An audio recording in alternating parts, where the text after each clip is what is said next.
পাকিস্তানের সেনাবাহিনীতে rocket source command গঠনের ঘোষণা দিয়েছেন দেশটির প্রধানমন্ত্রী শেহবাজ শরীফ।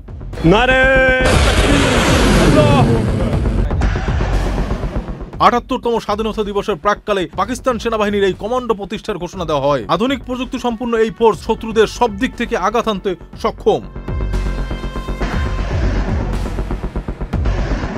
এক প্রতিবেদনে বলা হয়েছে, প্রচলিত ক্ষেপণাস্ত্র যুদ্ধ ক্ষমতা তদারকি করবে এই ফোর্স। ধারণা করা হচ্ছে ভারতের সামরিক শক্তির সমকক্ষ হওয়ার কৌশলে অংশ হিসেবে এই পদক্ষেপ নেওয়া হয়েছে। প্রধানমন্ত্রী শেহবাজ শরীফ বুধবার রাতে ইসলামাবাদে এক অনুষ্ঠানে আর্মি রকেট সোর্স গঠনের ঘোষণা দেন। চলতি বছরের মে মাসে ভারতের সঙ্গে গত কয়েক দশকের সবচেয়ে বড় সংঘাতের স্মরণেই এই অনুষ্ঠানটি করা হয়েছিল। পাকিস্তানের ৭৮তম স্বাধীনতা দিবসের একদিন আগে অনুষ্ঠিত এই অনুষ্ঠানে শেহবাজ শরীফ বলেন, এটি আধুনিক প্রযুক্তি দ্বারা সজ্জিত হবে এবং নতুন বাহিনী পাকিস্তান সেনাবাহিনীর যুদ্ধ ক্ষমতা বৃদ্ধিতে এক মাইল ফলক হিসেবে প্রমাণিত হবে। একজন ঊর্ধ্বতন নিরাপত্তা কর্মকর্তা বলেন, সেনাবাহিনীতে এই বাহিনী নিজস্ব কমান্ডো হিসেবে থাকবে।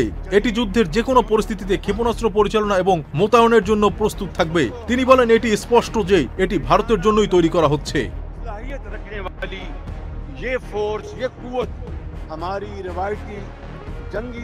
১৯৪৭ সালে ব্রিটিশ শাসন থেকে স্বাধীনতা লাভের পরে দীর্ঘদিনের প্রতিদ্বন্দ্বিতার পরিপ্রেক্ষিতে দুই পারমাণবিক অস্ত্রধারী দেশে তাদের সামরিক সক্ষমতা বৃদ্ধি করেই চলছে।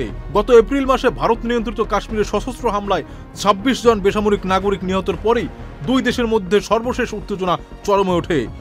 এই হামলার জন্য নয়াদিল্লি ইসলামাবাদকে দায়ী করে, যদিও পাকিস্তান তা অস্বীকার করে। বান্ডেল থাকলে প্রতি সেনমানিতে টাকা বাঁচবে। বিকাশ সেনমানি বান্ডেল কিনে জিতুন প্রতি লেনদেনে।